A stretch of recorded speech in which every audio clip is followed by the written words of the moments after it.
اعوذ باللہ من الشیطان الرجیم بسم اللہ الرحمن الرحیم الحمد للہ رب العالمین والصلاة والسلام علی اشرف الانبیاء والمرسلین وآلہ الطیبین الطاہرین اعوذ باللہ من الشیطان الرجیم والشیاطین کل بناء وغواص وآخرین مقرنین فی الاصفاد،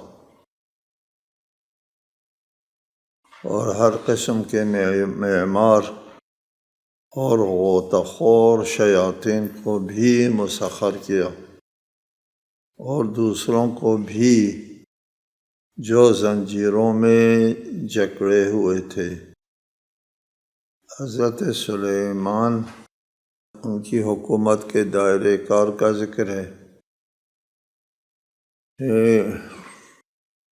اس سے پہلے آیت میں ارشاد فرمایا کہ ہم نے سلیمان کے لیے ہوا کو مسخر کیا کہ اس کے حکم سے ہوا چلا کرتی تھی، اور اسی طرح کچھ شیاطین کو بھی مسخر کیا۔ یہ شیاطین سے کیا کام لیتے تھے؟ کل بناء، یہ معمار تھے، وغواص، اور غوطہ زن، غوطہ خور، سمندر میں غوطہ لگا کر کے موتیاں نکال لاتے تھے۔ کل بناء، یہ عمارت بنانے کے لیے بڑے بڑے پتھر اٹھا کر کے لاتے تھے، جو انسانوں کے لیے ممکن نہیں تھا بوجھ کو اٹھا کر کے لانا۔ چنانچہ ہیکل سلیمان اور اورشلیم کی وغیرہ کی عمارت جو ہے آج بھی محفوظ ہے، اور لگتا بھی ہے کہ وہ جنات کے ذریعے یہ عمارتیں بنائی گئی ہیں۔ یہ ہے حضرت سلیمان کی حکومت کا دائرہ، جنات کی تسخیر تک جو ہے وہ پھیلا ہوا تھا۔ اس کے بعد فرمایا ھذا عطاؤنا فامنن او امسک بغیر حساب، یہ ہماری عنایت ہے، جس پر چاہو احسان کرو اور جس کو چاہو روک دو، اس کا کوئی حساب نہیں ہوگا۔ حضرت سلیمان کے لیے مکمل اختیار دیا جا رہا ہے، یہ ہماری طرف سے بغیر کسی شرط و قید کے عطا ہے، ہماری عنایتیں۔ اب یہ جو مسخر ہے جنات وغیرہ، ان میں سے جس کو چاہو ان کے اوپر احسان کرو، فمنن، احسان کر کے چھوڑ دو، او امسک، یا ان جنات کو پکڑ کے رکھو، روک کے رکھو، اپنے پاس رکھو۔ بغیر حساب، دونوں کے بارے میں آپ سے پرسش نہیں ہوگی، سوال نہیں ہوگا، آپ کا مکمل اختیار، آپ کو مکمل اختیار حاصل ہے۔ وَإِنَّ لَهُ عِندَنَا لَزُلْفَىٰ وَحُسْنَ مَآبٍ، اور ان کے لیے ہمارے ہاں قرب، زلفیٰ، قرب اور نیک انجام ہے، حسن مآب، مآب مآل و مرجع، یعنی حضرت سلیمان کے لیے سب سے بڑی منزلت تو یہ ہے کہ اللہ تعالیٰ کا قرب حاصل ہے، وہ حسن مآب، اور عاقبت بھی بہتر ہے۔ اللہ کے ہاں قرب حاصل ہونا اور عاقبت بخیر ہونا سب سے بڑی نعمت ہوا کرتی ہے، لیکن حضرت سلیمان جیسے پیغمبر کے لیے پھر بھی یہ ایک بہت بڑی خبر ہے، عندنا لزلفیٰ، ہمارے ہاں اس کو قرب حاصل ہے۔ وَاذْكُرْ عَبْدَنَا أَيُّوبَ إِذْ نَادَى رَبَّهُ أَنِّي مَسَّنِيَ الشَّيْطَانُ بِنُصْبٍ وَعَذَابٍ، اور ہمارے بندے ایوب کا ذکر کیجئے جب انہوں نے اپنے رب کو پکارا، شیطان نے مجھے تکلیف اور اذیت دی ہے۔ حضرت ایوب کا ذکر ہے۔ حضرت ایوب کے بارے میں مشہور ہے کہ ان کو ایک عارضہ لاحق تھا۔ یہ سورہ انبیاء میں ایوب کا ذکر آیا ہے اس سے پہلے۔ اس میں حضرت ایوب نے کہا ہے کہ مجھے تکلیف پہنچی ہے۔ اس آیت میں ذکر کیا کہ شیطان کی طرف سے یہ تکلیف آئی ہے۔ آیا شیطان نے ہی حضرت ایوب کو بیمار کیا تھا یا بیمار ہونے پر وسوسوں کے ذریعے اذیت پہنچائی تھی؟ ہمارے نزدیک اس کے اوپر کوئی شاہد دلیل نہیں ہے۔ بہرحال یہاں آیت میں ہے کہ شیطان نے تکلیف پہنچائی تھی۔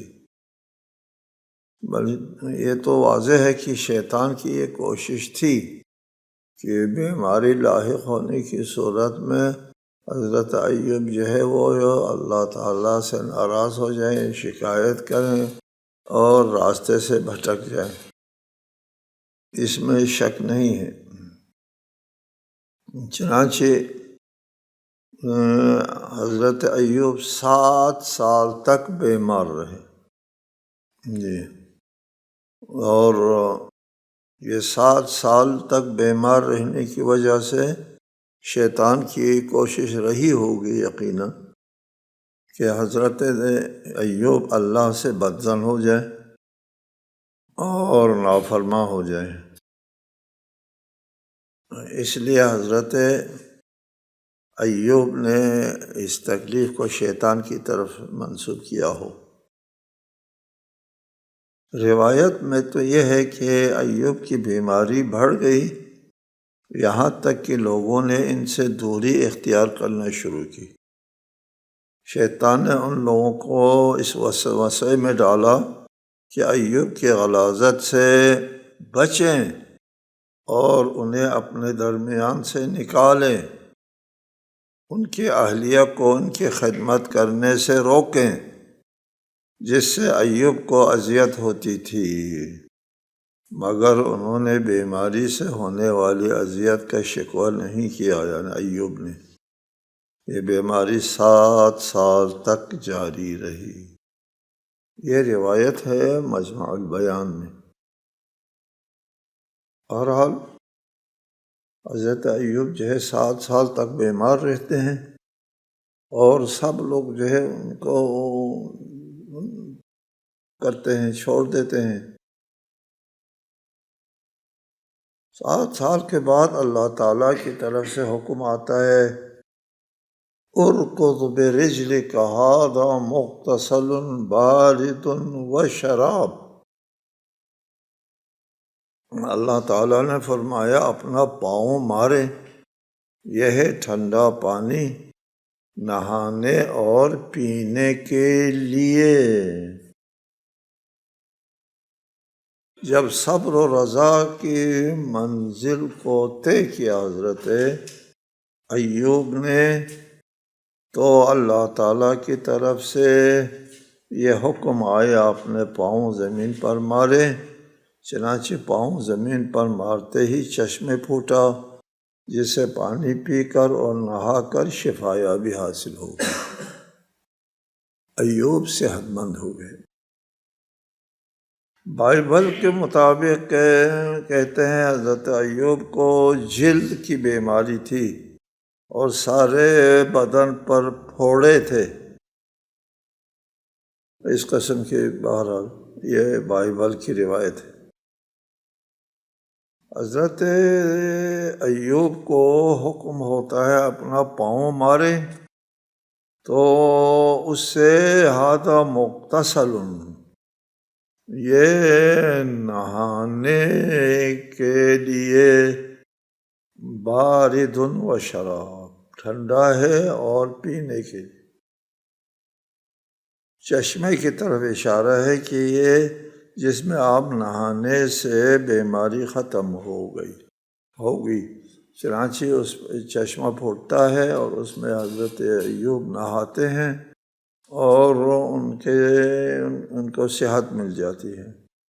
وہ شراب اور پینے سے یہاں ظاہر ہوتا ہے پاؤں مارنے سے ایک چشمہ پھوٹا تھا، اسی چشمے میں نہایا بھی تھا، اسی چشمے کو پیا بھی تھا۔ اس آیت سے ایسا ظاہر ہوتا ہے، لیکن بعض روایات میں آیا ہے کہ حضرت ایوب کو 2 مرتبہ پاؤں مارنے کا حکم دیا۔ ایک مرتبہ جو چشمہ پھوٹا ہے اس میں نہایا تھا، دوسری مرتبہ سے جو چشمہ پھوٹا ہے اس سے پیا تھا، اور پینے سے ان کو شفا حاصل ہو گئی۔ وَوَهَبْنَا لَهُ أَهْلَهُ وَمِثْلَهُمْ مَعَهُمْ رَحْمَةً مِنَّا وَذِكْرَىٰ لِأُولِي الْأَلْبَابِ، اور ہم نے انہیں اہل و عیال دیے اور ان کے ساتھ اتنے مزید دیے اپنی طرف سے رحمت اور عقل والوں کے لیے نصیحت کے طور پر۔ وَوَهَبْنَا لَهُ أَهْلَهُ، ہم نے اپنے اہل عیال ان کو واپس کر دیا۔ حضرت ایوب بیمار ہونے کی وجہ سے سب لوگ ساتھ چھوڑ گئے تھے کہ صرف ان کی اہلیہ ان کے پاس باقی بچ گئی تھی، باقی سب گھر کے افراد جو ہے یا فوت ہو گئے تھے، سب فوت ہو گئے، صرف ان کی اہلیہ بچ گئی تھی۔ دیگر روایات میں آیا ہے کہ ان کے گھر کے تمام افراد نے ان کا ساتھ چھوڑ دیا تھا، فوت نہیں ہوئے تھے، بلکہ جسم پر پھوڑے یا بیماری کی وجہ سے تعفن پھیل رہا تھا تو لوگ چھوڑ کر کے چلے گئے تھے ان کے پاس سے جی۔ اور جب وہ تندرست ہو گئے تو سب اس کے اہل و عیال جو ہے واپس آ گئے۔ اس کی طرف اشارہ ہے وَوَهَبْنَا لَهُ أَهْلَهُ، اور ہم نے انہیں اہل و عیال دیے، واپس کیا ٹھیک ہونے کی وجہ سے۔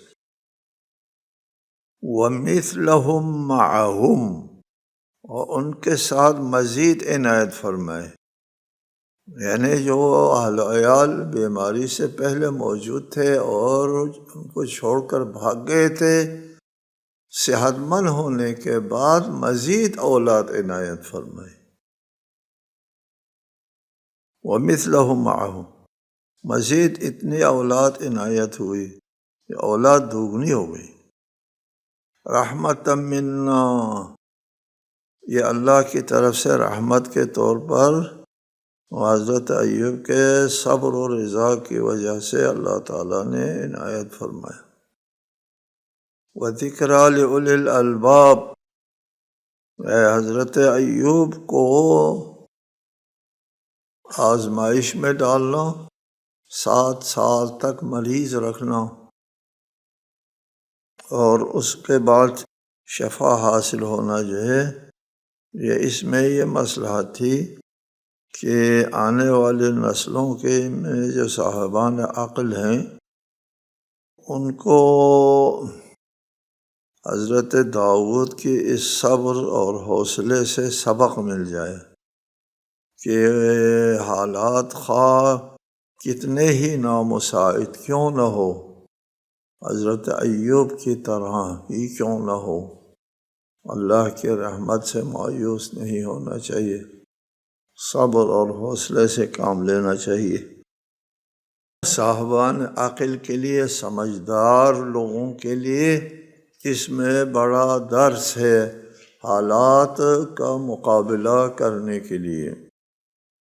انسان کی زندگی میں حالات ہمیشہ ایک جیسے نہیں ہوا کرتے، زندگی میں نشیب و فراز آتے ہیں، اونچ نیچ ہوتی ہے، جیسا کہ حدیث میں ہے یوم لک و یوم علیک، ایک دن آپ کے حق میں ہوتا ہے اور ایک دن آپ کے خلاف ہوتا ہے۔ اگر آپ کے حق میں ہو تو اترانا نہیں جی، اور اگر آپ کے خلاف ہو تو گھبرانا نہیں۔ مومن جو ہے وہ جن کے دل میں ایمان راسخ ہے وہ نہ بہتر حالات میں اتراتے ہیں اور نہ نامساعد حالات میں گھبراتے ہیں، دونوں نہیں کرتے۔ مومن جو ہے وہ ایک مضبوط چٹان کی طرح ہوتا ہے۔ قرآن مجید میں آیات ہے اس سلسلے میں کہ اس میں یہی فرمایا ہے کہ اگر حالات ٹھیک ہو تو اتراتے ہیں، خراب ہو تو پریشان ہوتے ہیں۔ الا المصلین، سوائے نماز گزاروں۔ نماز گزار جو ہے وہ حالات کا مقابلہ کرتے ہیں۔ ایمان انسان کو مضبوط چٹان کی طرح جو ہے وہ بنا دیتا ہے۔ اس کے لیے مومنین کے لیے ایک نمونہ ہے، ایک کردار ہے، ایک مثال ہے حضرت ایوب کی یہ حالت۔ وَخُذْ بِيَدِكَ ضِغْثًا فَاضْرِبْ بِهِ وَلَا تَحْنَثْ إِنَّا وَجَدْنَاهُ صَابِرًا نِعْمَ الْعَبْدُ إِنَّهُ أَوَّابٌ۔ ہم نے کہا اپنے ہاتھ میں ایک گچھا تھام لے اور اسی سے مارے اور قسم نہ توڑیں، ہم نے انہیں صابر پایا، وہ بہترین بندے تھے، بے شک وہ اپنے رب کی طرف رجوع کرنے والے تھے۔ نعم العبد انہ اواب۔ زغثن، یہاں پر لفظ زغث آیا، ضاد غین ثا۔ زغث کہتے ہیں خشک گھاس یا مختلف شاخوں کو۔ مختلف جو ہے شاخیں جو ہے اس کو ایک گچھا بنائیں تو اس میں کافی ساری شاخیں ہوتی ہیں۔ ولا تحنث، الحنث گناہ نافرمانی قسم توڑنے کو کہتے ہیں۔ حنث قسم توڑنے کو، لا تحنث قسم نہ توڑو۔ کہتے ہیں حضرت ایوب جب مریض تھے اس وقت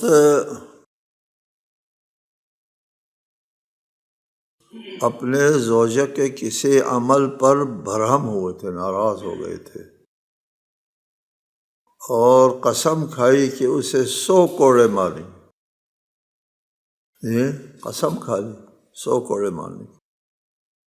بعد میں جب وہ بے گناہ ثابت ہوئی تو پریشان ہو گئے، ادھر سے میں نے قسم کھائی ہے 100 کوڑے ماروں گا اس کو، اور دوسری طرف سے وہ بے گناہ ثابت ہو گئی، تو اللہ تعالیٰ نے اس کے لیے ایک حل بتا دیا کہ 100 تنکوں والا گچھا اٹھائیں اور اٹھا کر کے اس کو مارے تو 100 کوڑے مارے۔ 100 تنکے 100 ہیں اور وہ مارا بھی ہے تو 100 کوڑا ہو گیا۔ 100 کوڑے، آپ کی قسم نہیں ٹوٹی، آپ نے قسم کھائی تھی کہ میں 100 کوڑے ماروں گا، 100 کوڑے آپ نے مار دی۔ ان کو حیلہ شرعی کہتے ہیں، حیلہ شرعی۔ بہت سی مثالیں ہیں اس قسم کے حیلہ شرعی کی۔ یہ حکم اسلامی حدود و تعزیرات میں بھی نافذ ہوتا ہے جہاں حد اور تعزیر معاف ہونے کا مستحق ہو، جیسے مریض ہے،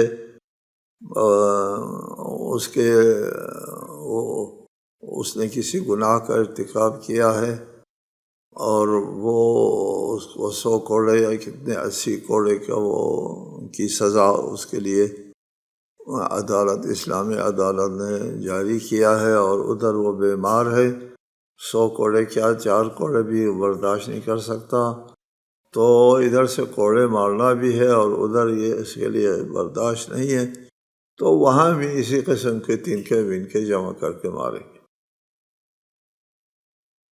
لیکن جہاں معاف نہیں ہو سکتا وہاں یہ حیلہ شرعی جاری کرنا جائز اور درست نہیں ہے۔ مریض نہیں ہے، کوئی نہیں، ٹھیک ٹھاک ہے، اور اس کو 100 کوڑے مارنے کے لیے 100 تنکے مار کر کے جان چھڑائی نہیں ہو سکتا۔ انا وجدناہ صابرا، اللہ ارشاد فرماتے ہیں ہم نے ایوب کو بڑا صابر پایا، اور انہوں نے استقامت دکھائی اور حرف شکایت زبان پر نہیں لایا، اور انتہائی حالات، سنگین حالات میں بھی اللہ سے اپنے امیدوں کا رشتہ نہیں توڑا۔ یہی درس ہے مومن کے لیے، حالات خواہ کتنے ہی نامساعد کیوں نہ ہو، اللہ سے امید کا رشتہ نہیں توڑنا۔ اللہ اگر کسی بندے سے کوئی امتحان لینا چاہتا ہے تو الولاء للولاء، خاص بندوں کو امتحان میں ڈالتا ہے، ہر ایک کو نہیں امتحان میں ڈالتا۔ اور اللہ کوئی منصب یا کوئی عہدہ عنایت کرنا چاہتا ہے تو اس بندے کو پہلے مبتلا کر دیتا ہے اللہ تعالیٰ آزمائش میں۔ حضرت ابراہیم کے بارے میں فرمایا کہ حضرت ابراہیم کو اللہ تعالیٰ نے آزمایا اور اس میں کامیاب ہو گئے، تو پھر اللہ تعالیٰ نے اس سے کہا انی جاعلک للناس امام، میں اب امام بناؤں گا۔ آزمائش اور امتحان کے بعد وہ اس منصب کا اہل ہوتا ہے، پھر اللہ تعالیٰ منصب عنایت کرتا ہے۔ آپ کو بتاتا رہتا ہوں کہ اللہ تعالیٰ کی طرف سے جو بھی چیز ملنا ہے وہ مفت میں نہیں ملتی، اور اللہ جو بھی عہدہ عنایت کرتا ہے وہ عہدہ منصب اندھی بانٹ نہیں ہے، اہل کو دیتا ہے اللہ تعالیٰ۔ اہل کب بنتا ہے؟ اہل آزمائش میں ڈالنے کے بعد بنتا ہے۔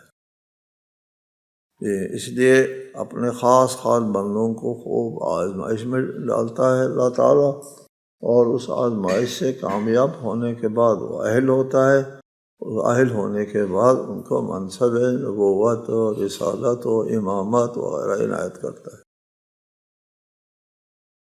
اس سلسلے میں ایک آیت ہے، جاءہم نصرنا، جب وہ مایوس ہونے لگے اور لوگ کہنے لگے کہ ان سے جھوٹ بولا گیا ہے، کہاں نصرت آئی، اور جب آخری مرحلے تک پہنچتے ہیں تو جاءہم نصرنا، ان تک ہماری نصرت آ گئی۔ بہت سی آیتیں ہیں اس سلسلے میں۔ وَاذْكُرْ عِبَادَنَا إِبْرَاهِيمَ وَإِسْحَاقَ وَيَعْقُوبَ أُولِي الْأَيْدِي وَالْأَبْصَارِ، اور ہمارے بندوں ابراہیم اور اسحاق اور یعقوب کو یاد کیجئے جو طاقت اور بصیرت والے تھے۔ ایدی یدن کی جمع ہے، اید یدن، یدن کی جمع، ید طاقت کے لیے استعمال ہوتا ہے محاورے میں۔ یہاں کہا ہے کہ لما خلقت بیدی، جس کو میں نے اپنے ہاتھ سے بنایا ہے، تو اس سے ہاتھ یہ مراد نہ لیا کرو، ہاتھ سے مراد طاقت دے، دیکھو ادھر طاقت والا، ہاتھ سے طاقت ہو، نہ کہو اللہ کے ہاتھ ہے۔ خود قرآن نے کہا ہے جو میں نے اپنے دونوں ہاتھ سے بنایا ہے، اپنی طاقت سے بنایا ہے، جیسا کہ وَالسَّمَاءَ بَنَيْنَاهَا بِأَيْدٍ، اور آسمان کو ہم نے بنایا ہے طاقت سے۔ اس کائنات کو، ساری کائنات کو، کچھ لوگ اس آیت سے استدلال کرتے ہیں ساری کائنات کو انرجی سے بنایا، اور یہ کائنات انرجی ہے، اور یہ مادہ کیا ہے پھر؟ مادہ اس انرجی کا ایک جگہ ارتکاز ہونے سے وہ مادہ بنتا ہے، اصل انرجی ہے۔ یہاں پر بالمناسبہ ایک بحث کا ذکر کر دیتے ہیں۔ قدیم سے سائنسدانوں میں اختلاف ہے اصل مادہ ہے یا اصل انرجی ہے؟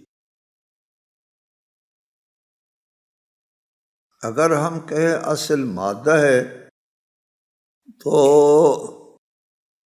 یہ سوال پیدا کرتے ہیں کہ اصل مادہ ہے یا انرجی ہے۔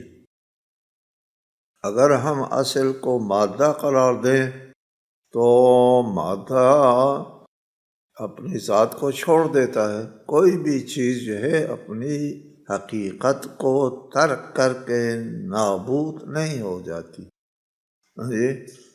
یہ مادہ نابود ہو کر کے انرجی بن جاتا ہے۔ یہ مادہ اگر اصل ہے تو پھر یہ نابود نہ ہوتا۔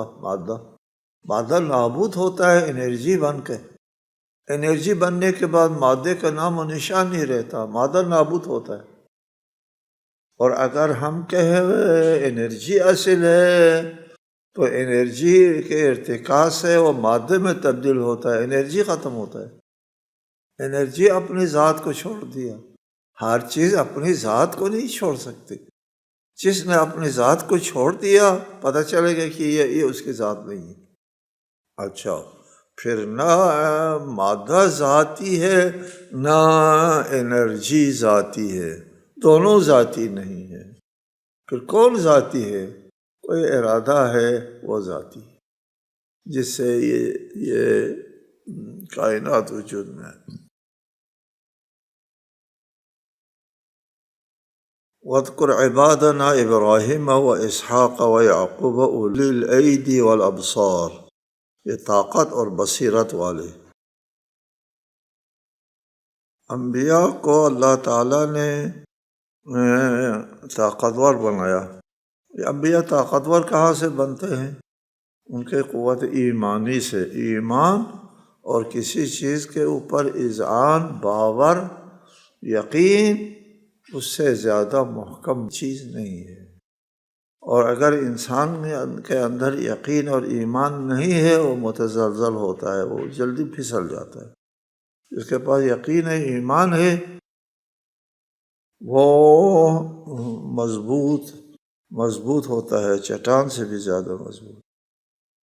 چنانچہ جس کے پاس زیادہ یقین ہے، ایمان ہے، وہ معصوم ہوتا ہے۔ کیوں معصوم ہوتا ہے؟ وہ سامنے دیکھ رہا ہوتا ہے اس ذات کو جس کے نافرمانی کرنا ہوتا ہے گناہگار نے۔ وہ اللہ کے سامنے بیٹھ کے گناہ نہیں کر سکتا، جی کر سکتا ہے لیکن نہیں کرتا۔ اس کو معصوم کہتے ہیں۔ اس کے قوت ایمانی اور یقین کی طاقت زیادہ ہونے کی وجہ سے۔ والابصار، عزم و ارادے میں طاقت کے ساتھ، قلب و نظر میں، بصیرت میں بھی۔